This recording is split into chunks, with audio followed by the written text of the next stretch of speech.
Everyone to Global Markets Radio Week Ahead. I'm your host, Andrew Spanton. Sunday, 4:35 p.m. Eastern, August the 19th, 2012. Sorry for the lack of videos, but a little vacation, a little disgustingness with the market. Unbelievable. The death grind.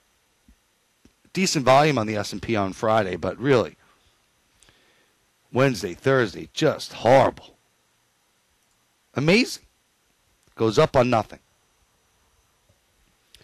But I truly do believe there's monster headwinds coming. I don't believe this rally. The technicals look amazing. We're totally broken out. I've got resistance channel lines here. And you look at this one. This is the extension. Which is what? 175 handles on the S&P. That's like 1575, 1600. And that line just about gets up there. But first, got to take out some big resistance here. That's at about 1430, 35-ish in that zone. But, I mean, you measure this move here. And with the lack of volume, with the lack of sellers, there's just no sellers.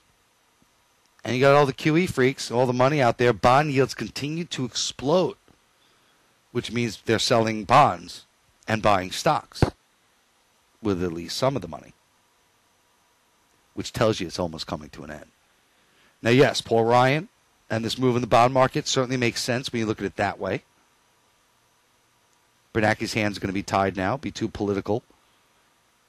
Jackson Hole, QE, 3. But I think this market, I mean, this should be the week. If we're going to reverse, we should hit this and absolutely reverse. We hit this channel line, monster reversal. If we don't, then to the moon, Alice. We don't have much on the economic calendar out of Europe this week. On Thursday, I believe, we get flash manufacturing numbers. We get China numbers coming up as well. HSBC flash manufacturing, that could be interesting. I just don't think the numbers make a difference. I think as long as QE is in place around the globe, I guess the market's just going to keep going up because certainly earnings have not been phenomenal. Certainly do not justify this, but again, it should have been sell in May, buy in June, and go away. Look at this run. It's incredible. Buy in June, go away. 2-month rip. Will it continue? Well, the way we closed, no real bad news over the weekend. If anything, decent news. Reports that Eurobonds being put back on the table. That's bullish for the euro. So S&Ps look good. Dollar still, though, looks good. But that could be about to change. That could be something that's going to change. Because if they're going to really rally this stock market, the S&P 500, I don't see how they're going to do it with the dollar index going up. And we take out this 3-week low, 82 on the S&P, and we take out this channel line. Let me tell you, this dollar could have a nice little rippage to the downside. And when you take a look at the Australian dollar, for example, no real data out this week at all from Australia. We do get some numbers tonight, a little bit. We get the minutes coming out. Rates are on hold. And I would say this chart looks terrible. Now, if the S&P does reverse midweek, turn around Tuesday, and this baby's rallied back up to like 105.50, 105.75, I would certainly be looking to put it out. But if we completely are exploding, well, then the Australian dollar could reverse and go for this channel line. Big time. It's almost a 107. 106.75-ish. And you get a monster. Boom. Now, we did have the Australian Central Bank selling Australian dollars, about $500 million a month. I think that's one of the reasons why the Australian dollar got hit. Gold, commodities actually look good. You look at gold, came back nicely at the end of the week. We thought it was rolling over. I still think gold has to make a run for this channel line. You have spike reversal. Remember, as time goes on, this comes in. So now we're still at 1670. Crude continues to go higher. There are reports that Obama, you're going to love this. In order to stop the Israelis from attacking, Obama's going to do three things. One, he's going to visit Israel before the election. Well, that's to kiss the ass of the Jewish vote. You know that. Two, he's going to go before Congress. This is the blackmail that the Israelis are doing to Obama. I love it. He's going to go before Congress and get authorization to attack Iran at will, whenever he wants. So he's going to get approval from Congress to go to war with Iran. And three, he's going to give them the bunker busters, the unbelievable bunker busters that can go through, I believe, 300 feet of concrete. Some sick number. Concrete. I think we have about 50 of them. And we're going to give Israel all of our advanced weaponry so they, if Obama backs out, can attack them themselves. And the only thing Israel's missing are those unbelievable bunker busters. Now, would you do that if you were Obama? I mean, how could the Israelis attack under that scenario? That would be pretty, that's some bribe. That's politics for you. And it would be disgusting if Obama did that, given his stance on the whole situation of diplomacy will work. Just to get the Israelis to hold off until the spring. Well, October, Iran will have the ability to make a bomb. Nuclear. So, oil, I think, continues to go higher. Prices of the pump, popping. Crude looks great. Crude looks good. And again, the U.S. economic numbers continue to be decent. We do have deflationary numbers. I mean, we look at this euro. I tell you, it looks pretty good. You got this triple bottom. Now they're talking about the euro bonds back again. I got to tell you, this euro happens to look great. As long as we don't take out this low. And what happened to S&P going up and the euro going up? Well, maybe we get a little catch-up trade. But I got to tell you, this baby's a long. And we take out these highs here. We take out 104.50 to the moon. And we have a thin week. We only have numbers on Thursday, really. Nothing until then out of the Eurozone. Pretty much nothing. But German flash manufacturing, French, GDP final, all on Thursday.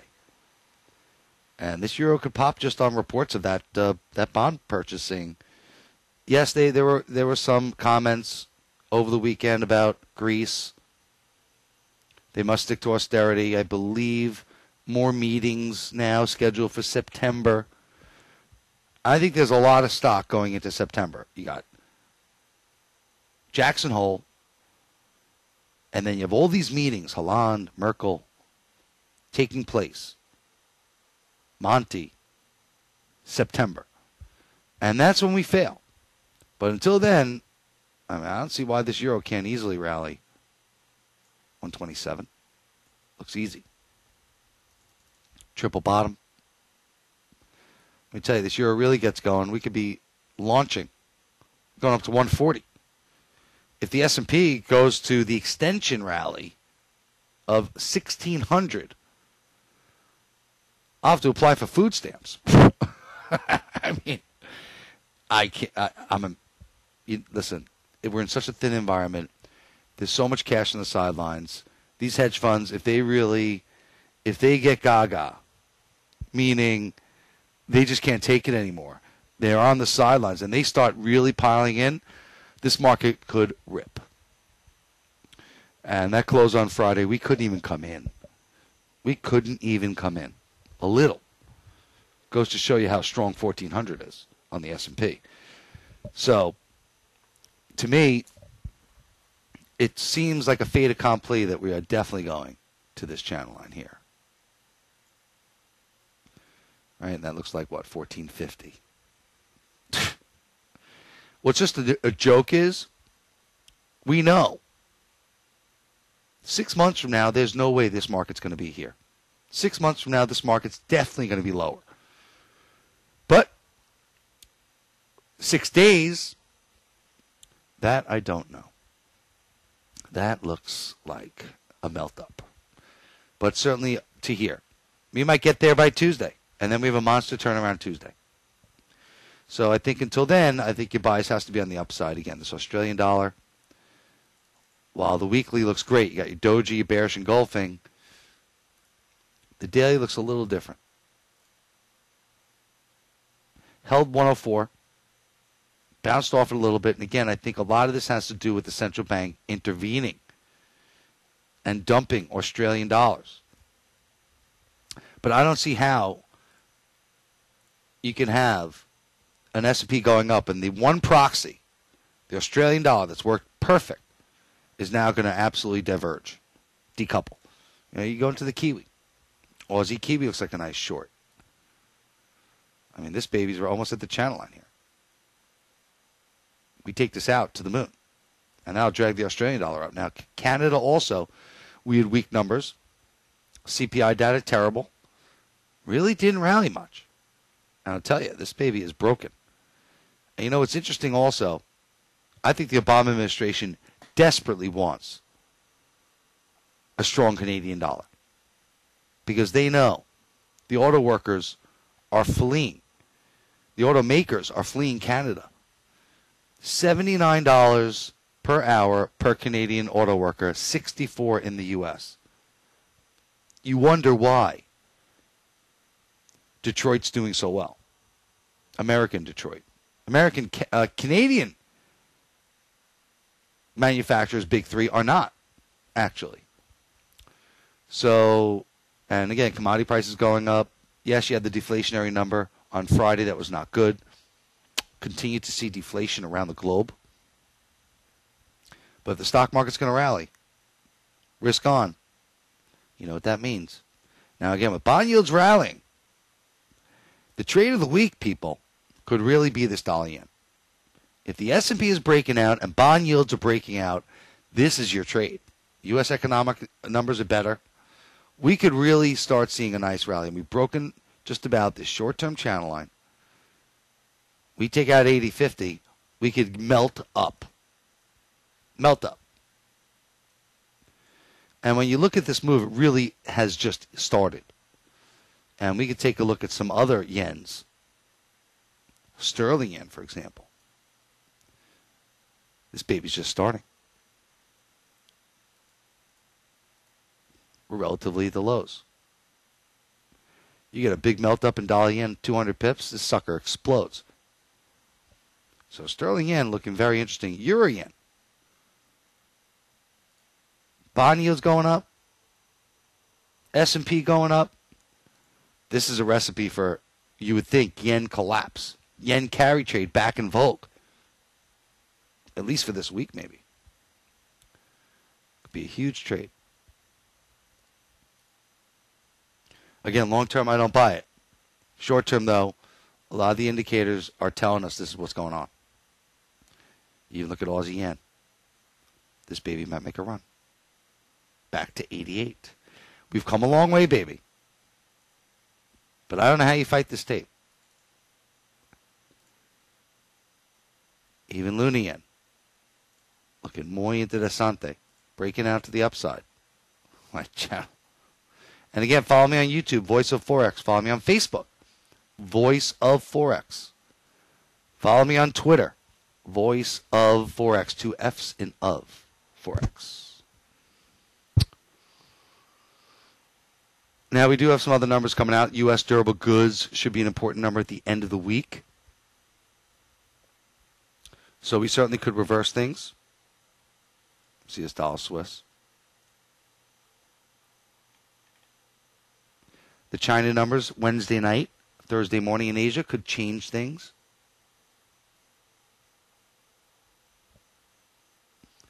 Thursday obviously could, as well as the FOMC minutes. on Wednesday with existing home sales could change things in the stock market. Certainly looks like more headwinds are coming at the end of the week. And it looks like green light to the moon, Alice. Fly me to the freaking moon. This dollar Swiss looks good to the downside. Love it.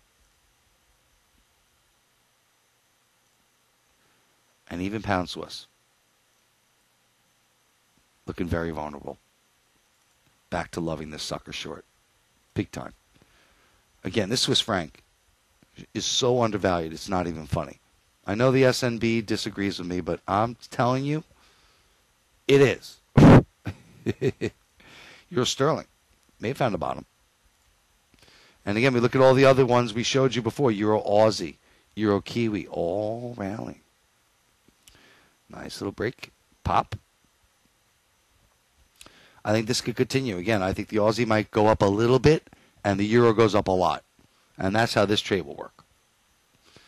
And that's it, people. Again, summer trading, one-way days. Friday, I don't think I've wasted more time at the computer with the market going nowhere in a long time. What a joke. Even your Canada looks interesting. What a joke. Where are the sellers? Where are they? They're gone, like the wind. Which means we might have more melt up this week because they don't come back at least until end of the month. But again, I think that the minutes out of the Fed could be interesting. Don't forget about cable. So it wants to break out. Again, sterling over 1575 is gone. Triangle, wedge. Look at that. This baby takes it out. Momentum. I mean, we shoot right to 58.50. Gone. Like the wind. And if the stock market's going up, I don't see how I can be dollar bias down. Up, at least not until the end of the week. Let's see the stock market reverse. But right now, this euro, let me tell you, we take out 124, we're gone. And say hello to 125. Say hello to my little friend. Don't get in the way. No real bad news over the weekend. And that's it. And again, remember, 1 week free trial, my premium service. September, I'm going to start having some new announcements. Rededicating myself. Maybe doing a morning video. I don't know.